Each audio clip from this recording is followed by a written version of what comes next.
time to go back to the beginning and do it all over again on Overview with Asteroid G. You're listening to Not So Live from Asteroid G. I'm Mike Finkelstein, and with me in the booth this week, as my co-hosts are still recovering from COVID, we have Sonny Wrath. I know you like me using your real name, but I'm just so awkward about that. It's all good. So, this week, at your request, because I asked you what you want to talk about, we are going to discuss the Mario series, which for some reason I haven't actually ever touched upon in a podcast.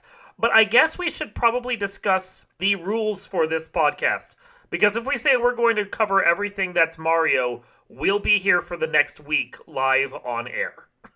Oh, easily. Well, you see, Mario Strikers was different from Mario Super Strikers. No.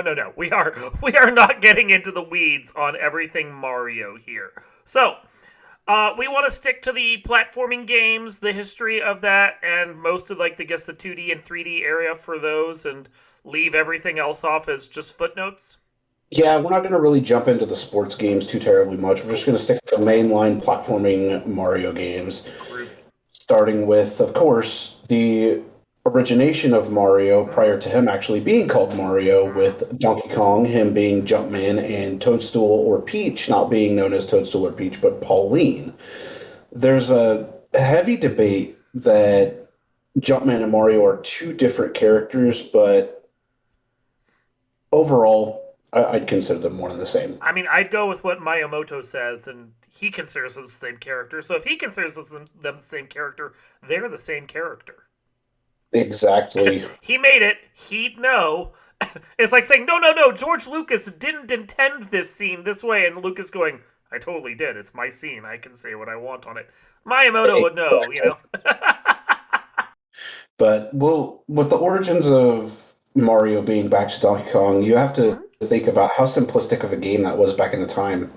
Especially with it being during the heyday of arcade games. Yeah, that's the thing about it is the arcade games at that time period were simple affairs. I mean, Pong had been around for a little while. You had Space Invaders. You had a few others, Asteroid.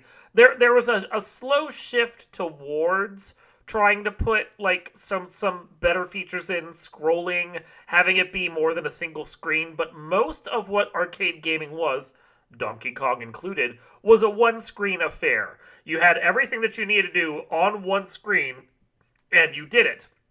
The innovation of Donkey Kong at the time, of course, was that once you'd finished one screen, you moved on to the next screen. It wasn't like with Pac-Man, where you got one maze 255 times. You got four different things to accomplish throughout the arcade game to give you four different experiences before it looped and did it again and again until you finally got the kill screen. Yes, and getting to the kill screen took a very long time to do, as that was, I believe, all of 37. Something like that. It's ridiculously high for someone, like me, that can get through the game once and then somehow die somewhere on, level 5 or 6 of it, basically. Yep.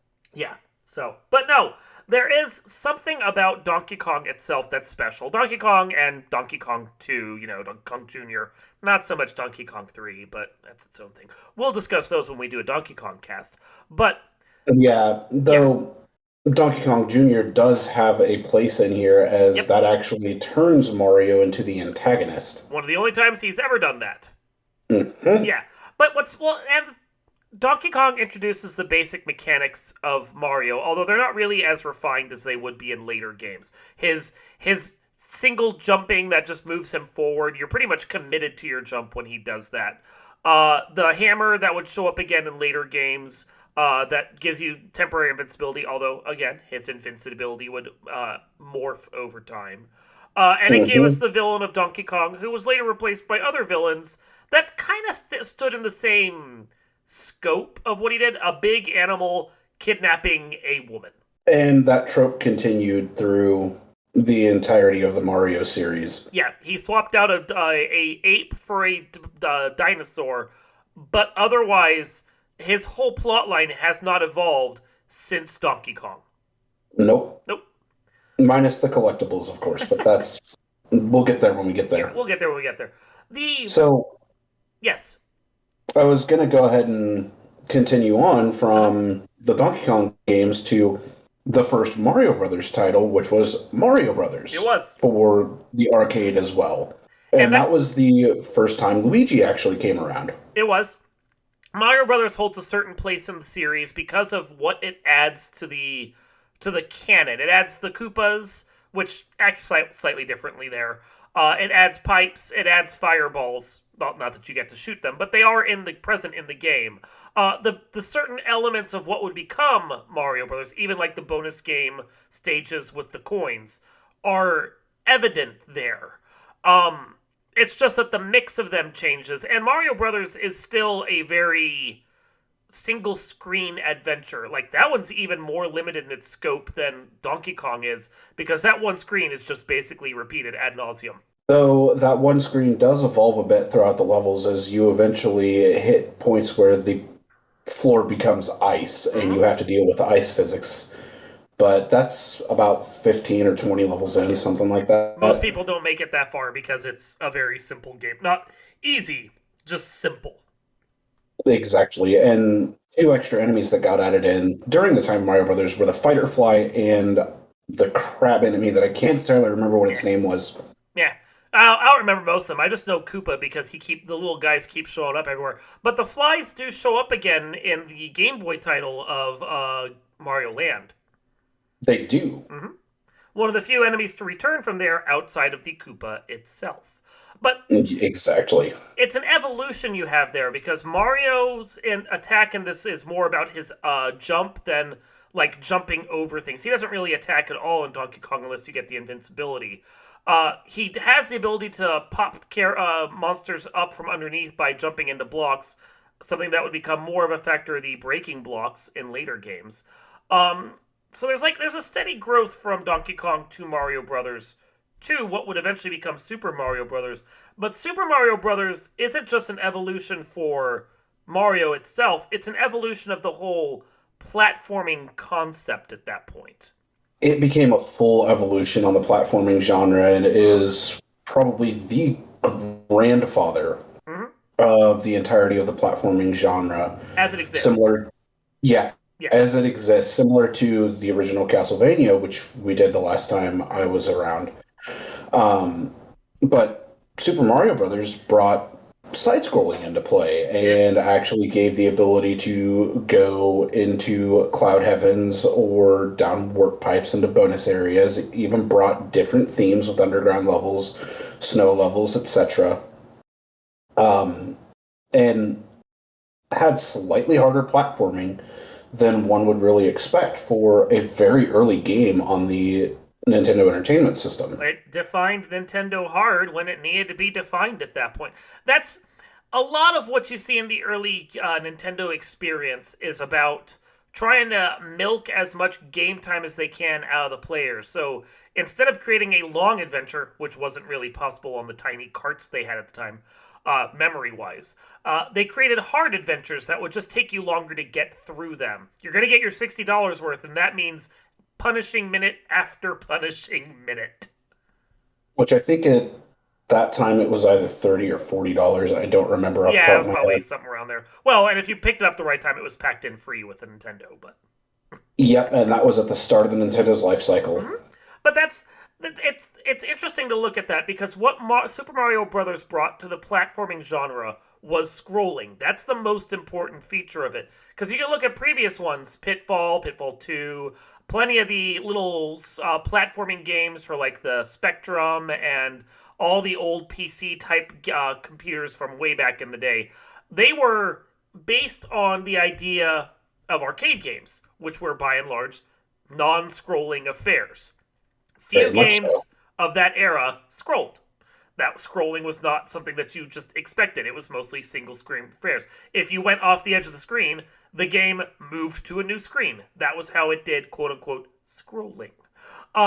Mario didn't do that. Mario was built to take advantage of what the NES could do and add a new realm of exploration to it. The NES being a system that was built specifically to run Donkey Kong, and then was pushed beyond its basic scope because Nintendo had to sell more than Donkey Kong. which they really did. Yeah. I mean, the Now, Nintendo was a beast. It was the game system of the era. Like, Nintendo hasn't ever had that position again, but for one generation, they were the game console. they had it for a couple generations, and I'll get into more on that once we actually hit that point. But yeah, so But the Mario series on the NES, ignoring all the weird off titles that he'd show up in, and I'll even ignore Wrecking Crew, even though I think technically it came before Super Mario Brothers. The Mario series of the NES generation is defined by four games. Three that those of us in the US knew, which was Mario 1, Mario 2, and Mario 3, and three in the Japan, which was Mario 1, Mario 2, and Mario 3, but not the same Mario 2. exactly, and that's where I was going to ask you the question of which do you consider to be the actual Mario 2, the one we got here in the US, or Super Mario Brothers 2 in Japan, which is later known as the Lost Levels here in the US. Well, it's the thing of which one had the larger cultural impact on the series. And while Mario 2 Japan is certainly the official one as far as purists are going to, point to, that's the one that they made, that's the right one, and the one that we got was Doki Doki Panic, which actually has a longer Japanese name I'm not going to get into. But, it was just a cross conversion port that was then given a Mario skin. In all honesty, Mario Brothers 2 USA is the one that had the greater impact. Peach and her floaty mechanics, Luigi with his big, weird jumps, a bunch of the enemies that were introduced there, a lot of other stuff. The things that were introduced in that game seem to have lasted longer than the few things that were in the Japanese one, the wind mechanics and the poison mushrooms. What can you point to in Mario Brothers 2 Japan that has lasted as long as everything that was introduced in Mario 2 USA?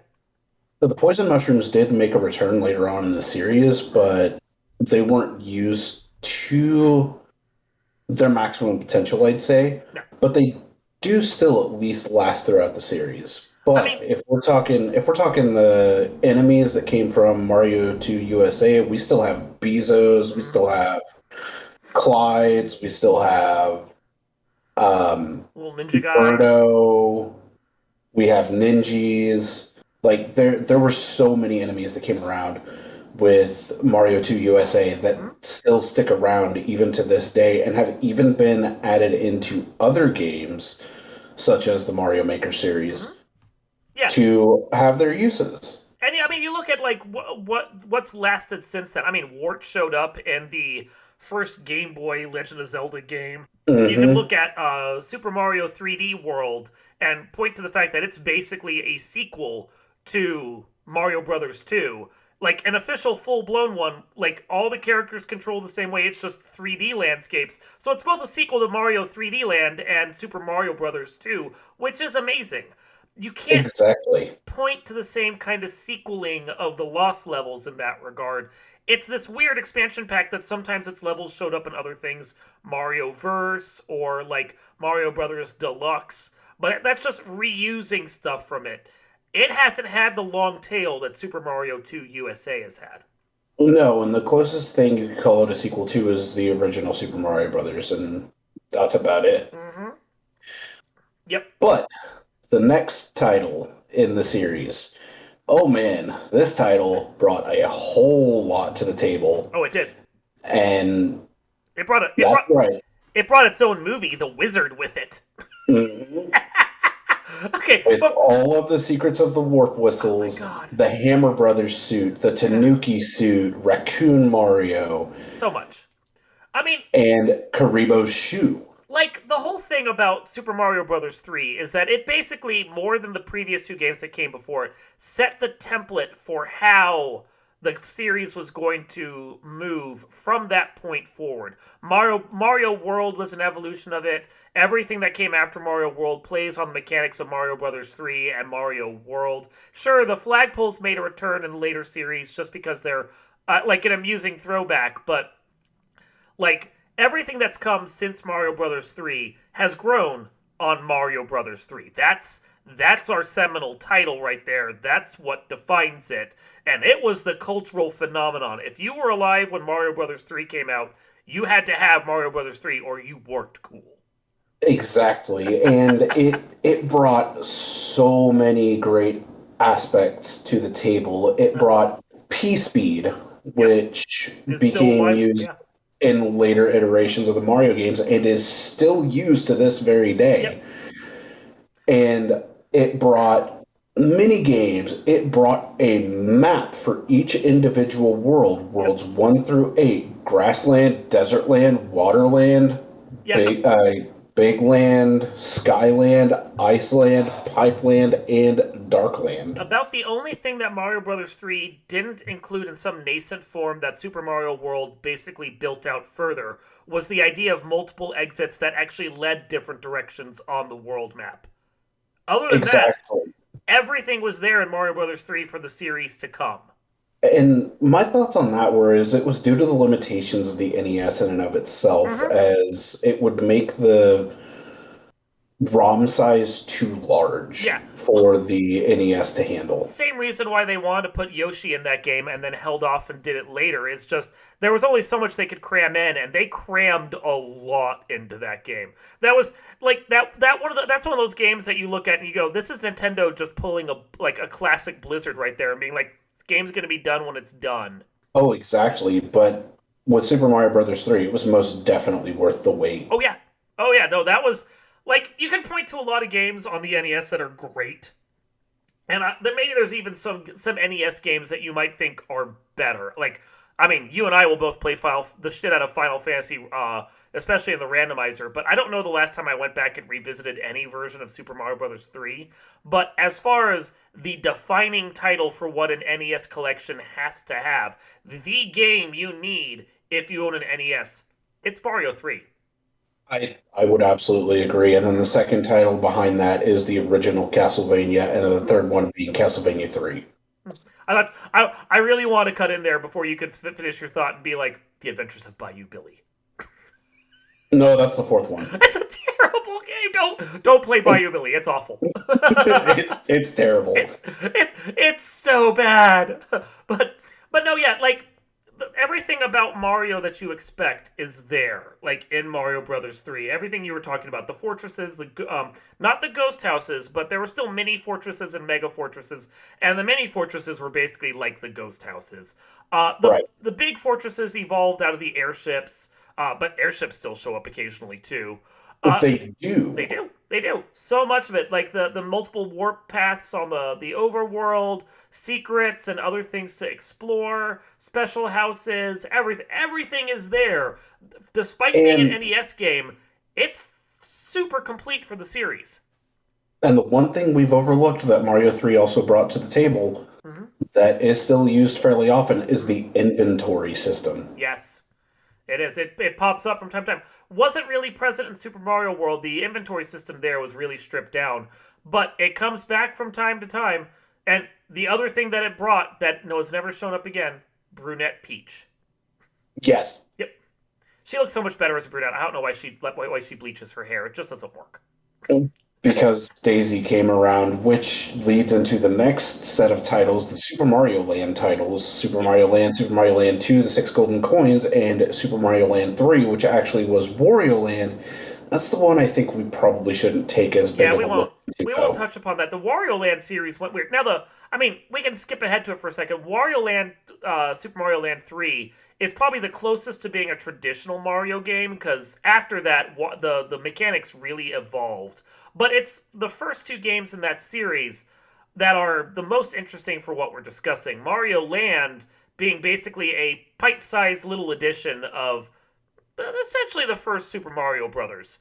Changed up mechanics some, different enemies, that kind of thing. But like that. Mario Land 2, however, is basically what if Nintendo tried to make Super Mario World but on a Game Boy? However, they did also bring some very, very interesting stage concepts Hmm. in with Super Mario Land 2 with Macro Zone and Mario Zone. Oh yeah. No. They're interesting and fun. And I mean, the Super Mario Land 1 is one of the only mainline games in the series that has shooter sections, like little And, sky blasting things. Yeah. and both of those games don't have Bowser as Nope. the villain, similar to Super Mario Brothers 2. Hmm. in Mario Land 1, it's Tatanga, and in Mario Land 2, it's It's Wario. the real hero, Wario. But no, those are fun. And I spent a lot of time playing through Super Mario Land 2 over and over again because it really is a solid distillation of what Nintendo did on the Super Nintendo with Super Mario World, which we actually haven't touched upon, but we can. Like, Mario World is a fantastic evolution of Mario Bros. 3. Doesn't really add a lot new in there besides Yoshi and secret exits to stages, but it's a very refined version of the formula of Mario Bros. 3. Then they took that and put it into Super Mario Land 2 as best as they could. which I still think they did a very good job with Super Mario Land 2's Oh, yeah. overworld system. Oh, yeah. Um, but we could move into Super Mario World from here. But before we do that, you want to guess what I have in my hand right now? I really don't know. A Japanese Super Mario Land 2 cartridge. Ah! Ah! Well, we were on the topic of I Super mean, Mario they Land. are cross platform. You can play it on any Game Boy you have, it's region free. Exactly. Mm-hmm. And the nice part about that is it's all in English still. Mm. So even if you're playing the Japanese cartridge, you still can read everything. But let's move on to Super Mario World. The introduction of Yoshi, the introduction of the cape, the most overpowered item in the entire Mario series, per my opinion, Oh my god, yes. and the introduction of the ghost houses, the switch palaces, and Star World. Yeah, they've brought a lot of power ups back in the series from time to time. I don't think they're ever bringing back the cape. That cape is too powerful. Oh, the cape was far too strong, as you could fly over whatever level you wanted to, as well as do many, many broken things with it.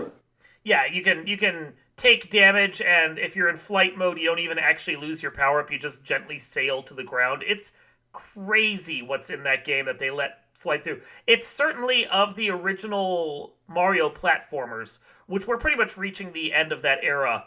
Um, it's the easiest. I would even make it. I would even classify it as slightly easier than Super Mario Land 2. It's just a very easy game.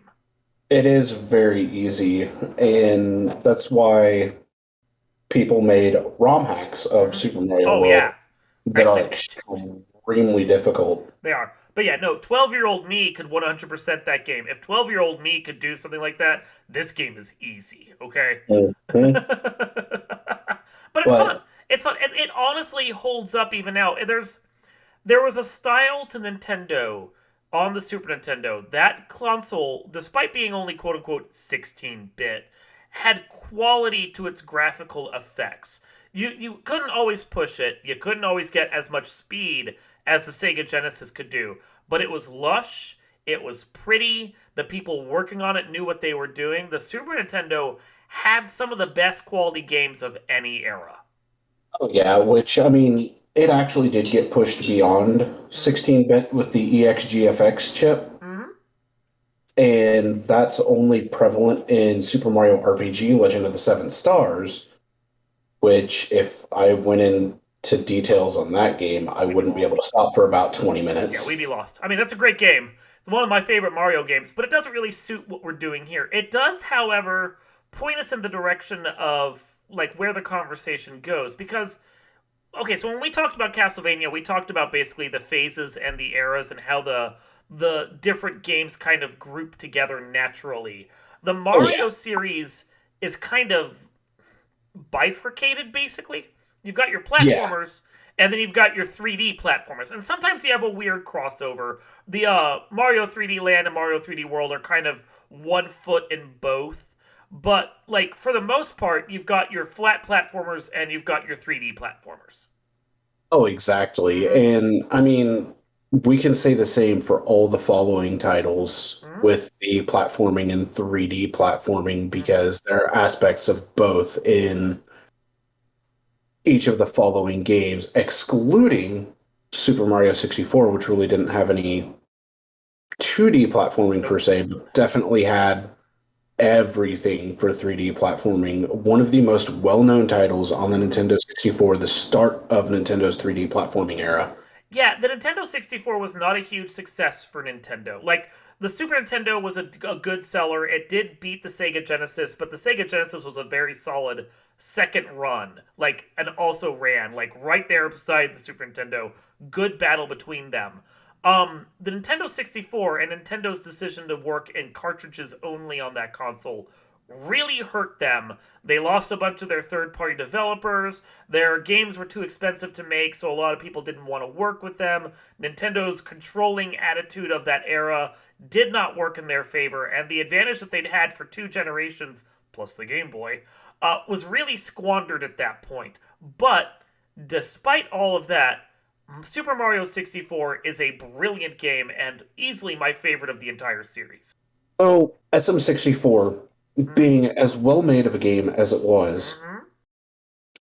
even still had its shortcomings with it really didn't offer very much replay value Mm-hmm. unless you decided to attempt to speedrun it. But I, even outside of that, it got kind of dull. I don't know. See, I have a different opinion, but I mean, when I picked this up, I was God, like 16. It was like one of my first, like the first game console that I really spent all of my own money on and no one else's. I earned all of that with a paper route, and I went and I got my Nintendo 64. And they were like I got it when it came out, and there were only like 3 good games on the Nintendo 64 at the time. So I picked up Super Mario because it's Mario. You got to get the Mario. And I spent about a year playing that game because it wasn't just like exploring the game and doing all the basic stuff. It was like how many. So going through the levels and being like, how many coins can I get here? What's the maximum number of coins you can physically get in this stage? So I tried to max every single one where you could. Like some of them, like Rainbow Ride, yeah, like coins would fall off and it was just too hard to get them all. But any stage where it was possible, I got every coin. To the point where in Hazy Maze, there's those eyes that are on top of the pillars. Even though they look like they can't be killed, you can kill them and get those 5 coins. Yeah, it takes a lot, but you can do it. It's difficult, but it is very possible. It is possible. And yeah.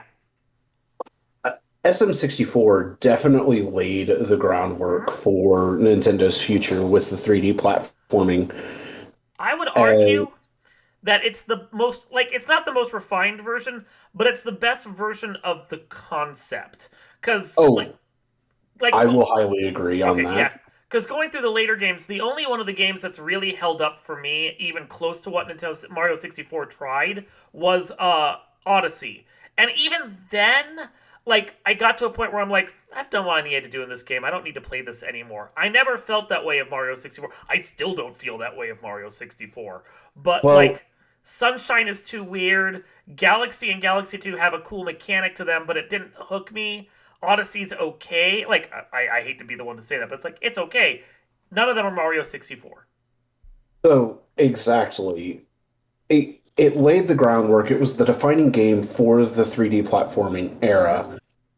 But Nintendo decided to try to throw different spins and twists onto it, which led to Flood with Sunshine and the Luma in Galaxy and Galaxy 2 and Cappy in Odyssey.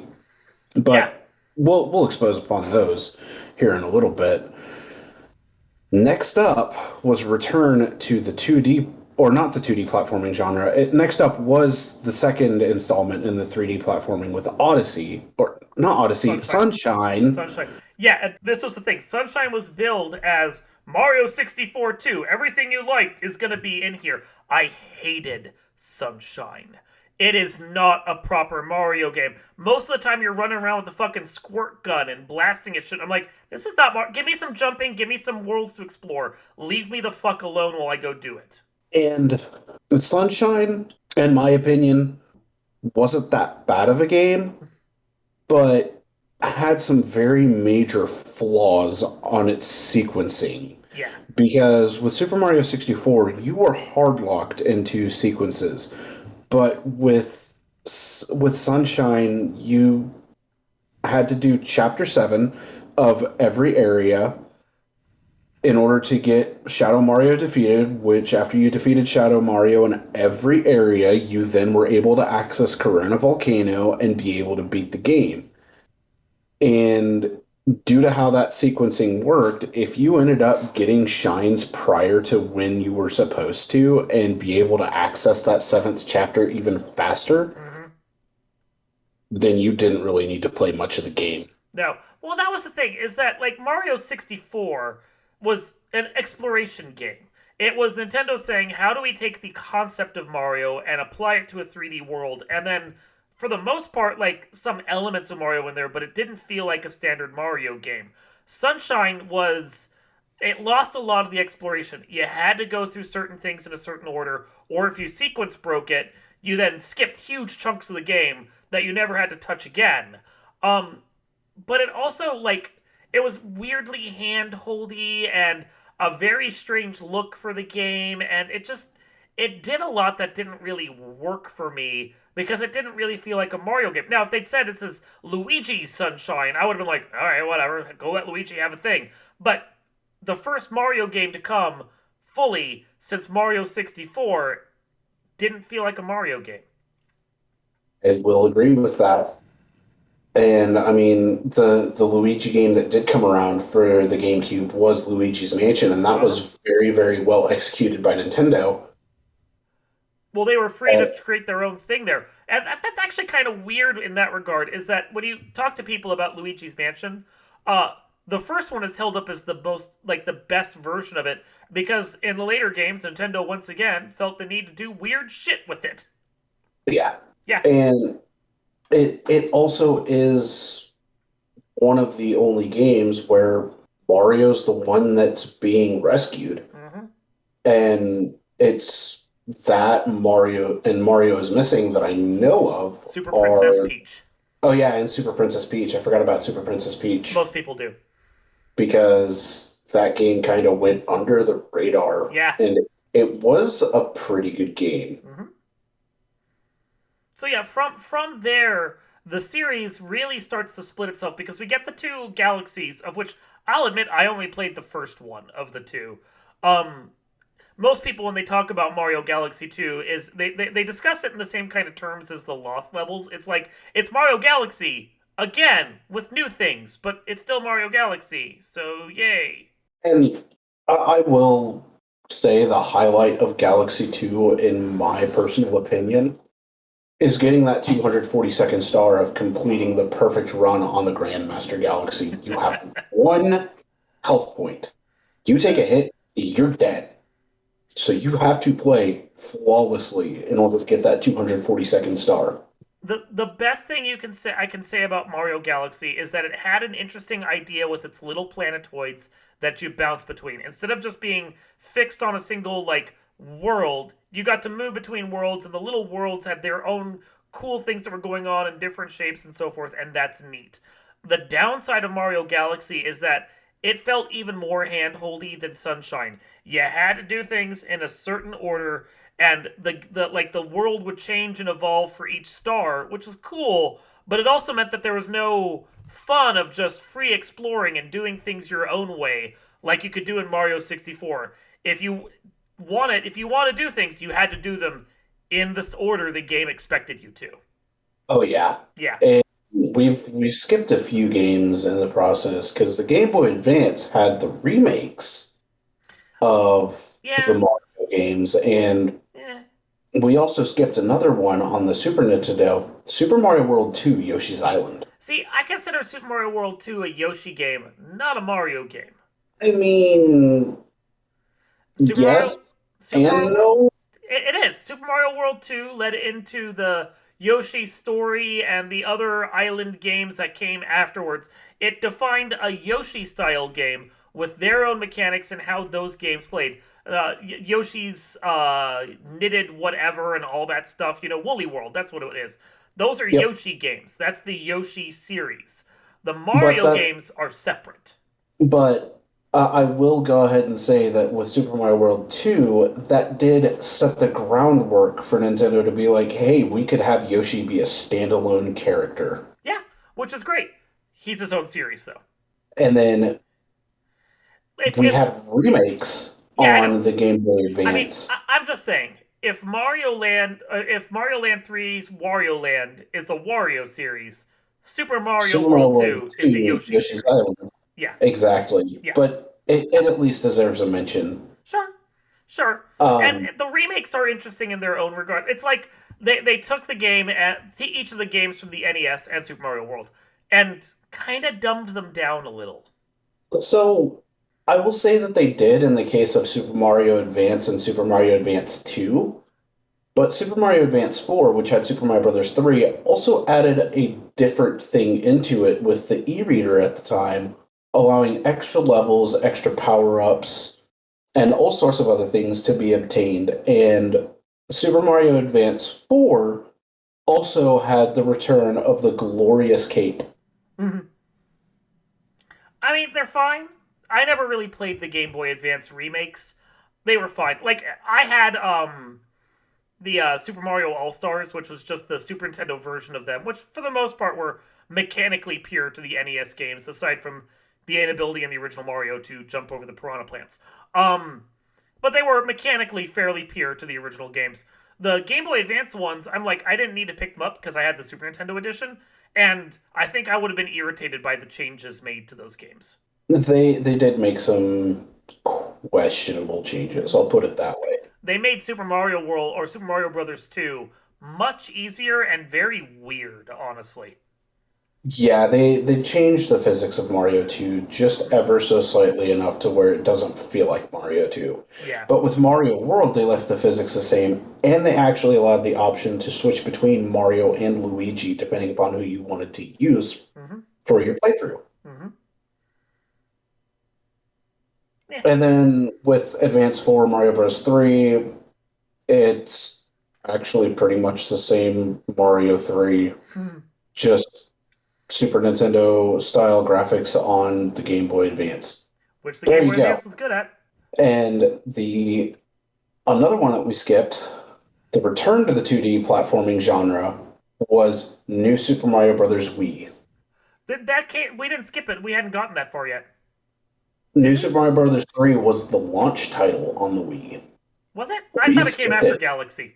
It came right before Galaxy. Galaxy was the next title on the The Wii. I will say the new Super Mario Brothers games. I played the first one.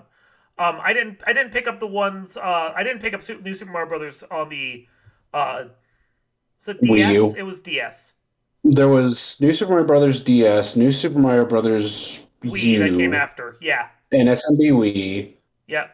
I and played Wii and I think I played Wii U. I didn't play Luigi U, but I played Wii and Wii U. Those were fun. Like the Wii U one felt a lot like Wii, and I'm like, okay, I've kind of played this before. And that's kind of yeah. the general opinion most people have among the what, 4 or 5 of the new Super Mario games that are out there. Once you've played one, you've played the updated version of Mario Brothers 3, which these all basically are. And they're fun, but you've played them.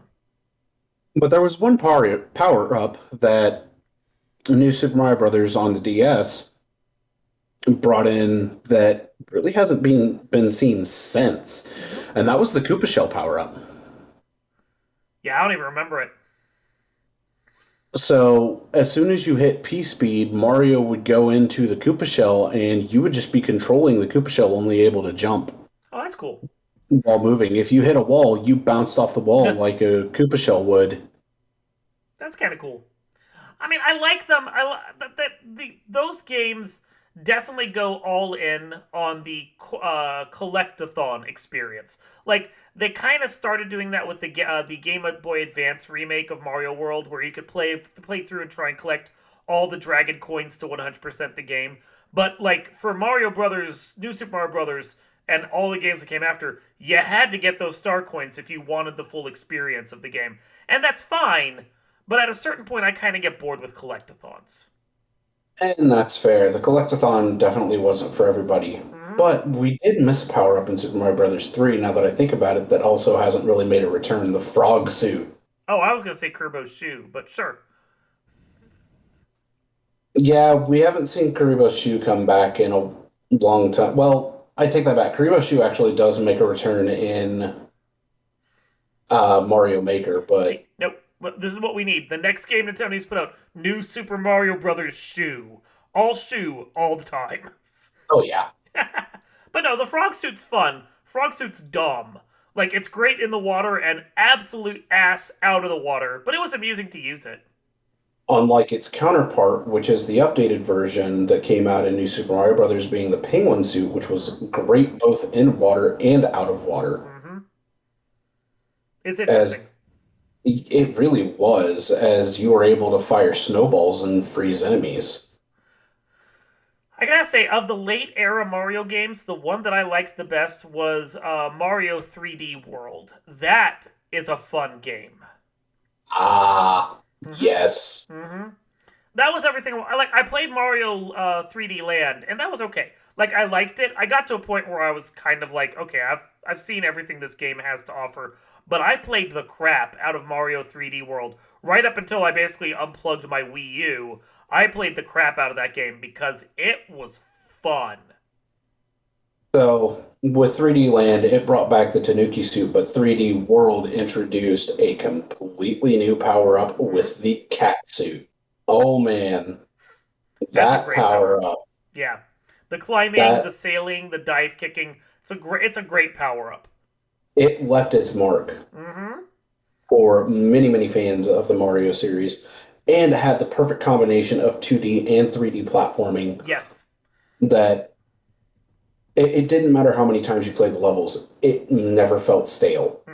No, more than Mario 3D Land. That one was the perfect blend of all the Mario like together. Mario Odyssey does weird little 2D sections on like the sides of buildings and so forth, but it's definitely trying to be the next Super Mario 64 and kind of doing okay at it. But Mario 3D World is like the best Mario we've gotten in a long time. I will wholeheartedly agree with that. And with its remake on the Switch being 3D World plus Bowser's Fury, Mm-hmm. the Bowser's Fury side of it is actually fairly interesting and somewhat difficult, It's even if you're a interesting. veteran platformer. The one thing that it lacks is the thing that I really liked about the main part of the game, which was getting your five characters once you unlock, uh, what's her name, Princess whatever. Rosalina. Thank you. I want to say Paulina, and I'm like, no, that's a combination there. Rosalina. Once you got your five characters and you played through, like the levels felt different, which each of the characters you were playing as. Playing the Bowser's Fury, you're stuck to Mario, and I'm like, part of what I really liked is missing from this game. Oh, yeah. Yeah. And a lot of people liked Bowser's Fury, a lot of people didn't like Bowser's Fury. I'm one of those that I see the good and the bad in it, and I combine them both for its own unique experience. It certainly has its interesting moments, and I appreciate that they put it out there and gave people a reason to pick up the game again. It's nice to have Super Mario 3D World out there on a console people are going to buy, because that's an underappreciated classic. Oh, I will absolutely agree. Mm-hmm. So, but yeah, for me, I think the series is definitely Mario 3D World, then Mario World, then Mario Brothers 3. So, determining the top three in the series for me is extremely tough to do, only because before I even give that, we've got to give the exposition for Super Mario Odyssey. Sure. You get the Switch, and one of the premier games on it back in its launch was Super Mario Odyssey, and you pick it up and you're like, I'm not expecting this to be too good, like Galaxy 2, and Sunshine were, Mm-hmm. because the three of those really didn't live up to Super Mario 64. And you launch Odyssey, you start off in the Cap Kingdom, and you're like, okay, this is kind of starting slow. And then you go to Cascade Kingdom, you get greeted by a beautiful landscape, this gorgeous waterfall, landing the Odyssey, and you're on the ground with an amazing, amazing track for Cascade Kingdom to start your adventure. And then you look at it and go, all right, all right, you've won me over a little bit here, Nintendo. The game is very pretty. It shows what the Switch can do just as much as Breath of the Wild does. And it's one of those titles you need to pick up just to see what the Switch is capable of. That is for sure. I gotta say And though, what I'd kind of like is to see Nintendo take Mario 64, and honestly, we forgot to mention Mario 64 DS, which I didn't even play, um, and kind of take the ideas out of those and just update them graphically to just be on the Switch. I want a good remake of Mario 64. I would love a true HD remake of Mario Mm-hmm. 64. Mm-hmm. Um, but I mean, just to jump for 64 DS, you get to play as Yoshi, Mario, Luigi, and Wario. There are 150 stars. There you go. Yeah, that's it. I mean, if you've played the original, you get to play a new version of the original, and that's cool. But you had to get it on the DS, and I don't think a lot of people did. Nope. Nope. It was not a very good seller on the DS. Nope. Nintendo sold more copies Well, than yeah, Super Mario 64 DS. I will say, if they'd had Nintendo Cats, I might have been interested. They actually did. I didn't remember it.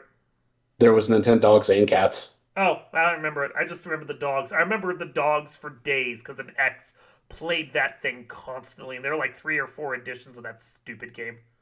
Yep. Yeah, But totally sidetracked. Odyssey, it really developed even farther the 3D platforming that Nintendo originally brought into play with Super Mario 64. They they took it a step farther than they were able to with Sunshine, Galaxy, or Galaxy 2 combined. It's if it's not Breath of the Wild, I think Odyssey is the best-selling title on the Switch. I mean, I know at one Be- point Breath of the Wild was because it had like a 100 and something percent attach rate for the console because everyone bought it. yeah, Yeah, and I don't know if it's still the same anymore I don't because I know. know a lot of people are waiting for the second iteration of Breath of the Wild. Hmm. Um, just the amount of things you could do in Odyssey were extremely expansive compared to its predecessors in Nintendo's 3D platforming. And on top of that, it even brought those 2D sections into play where you went back to being 8-bit Mario and were able to do 2D platforming. The controls were nice and crisp, though the use of Cappy was a little confusing Hmm. Yeah, with Cappy, I as didn't care that much about. He was fine, but I really would have just preferred just being able to run around and explore the world on my own.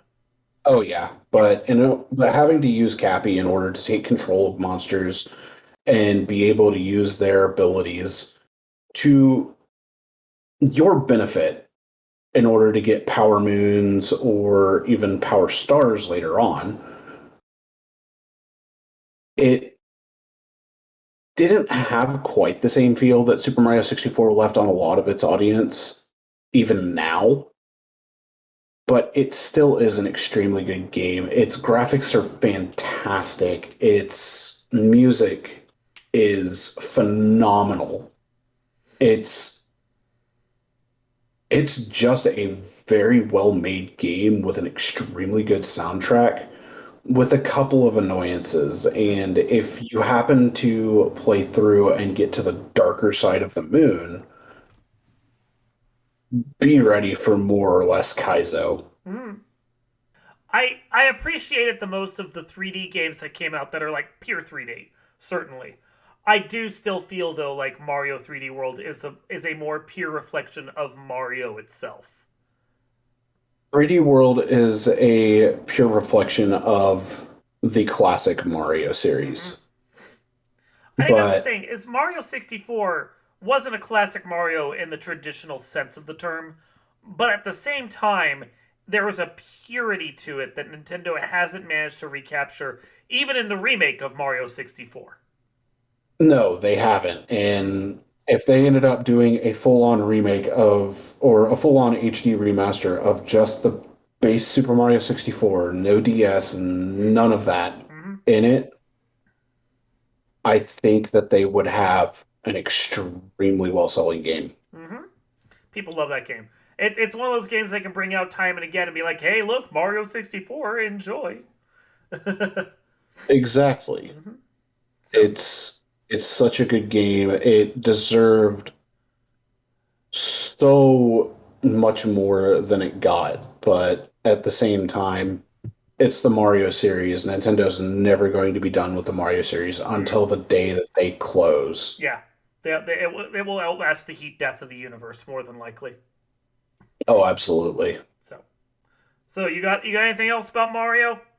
I mean, the only other games that come to mind are this party games, the Mario Kart games, which is just racing, playing with friends, and then the sports game, which are just sports ball. Yeah, so much of that. Seriously, we could spend eons discussing every single game in the Mario series, and I don't know that we have that in us I right don't want now. to do that. No, I don't. I mean, the only other games that we didn't really give exposition on, as they're more in the RPG genre of the Mario side, are Paper Mario the Thousand Year Door, Super Paper Mario, which had more platforming aspects to it, Paper Mario Sticker Star, and Paper Mario the Origami King. Which I kind of consider all Oh, like and extensions of the Mario RPG, which also includes the Mario and Luigi series as well. oh yeah, and I missed one in that list, which was Color Splash, because that's the most easily forgotten one. Yeah, I will admit the Paper Mario's didn't hook me as much. I liked Thousand Year Door well enough, but the rest of them were okay. But I mean, none of them really lived up to the potential of Super Mario RPG. No, none of them really did, but they all left impressions in their own ways on the Mario series. Mm-hmm. So, well, I guess with that, unless you have anything else you want to talk about Mario, we can wrap this one up. I got nothing more. Oh, That was a lot of Mario to that drop. was a lot of Mario. Oh my god! Like you go through something like, the Mario series that won't take long. Oh my god, how many games are there now? Yeah, because there may be even more than what we talked about, Yeah, and I feel like we've forgotten some, and somehow I don't know how that's possible. it's because it's Mario. It's because of Mario. He's everywhere. He's at the window looking inside. Exactly. Anyway, this has been Not So Live from Asteroid G, getting down with the Mushroom Kingdom. I am Mike Finkelstein, joined in the booth by Sonny Rath, and we will see you guys next time.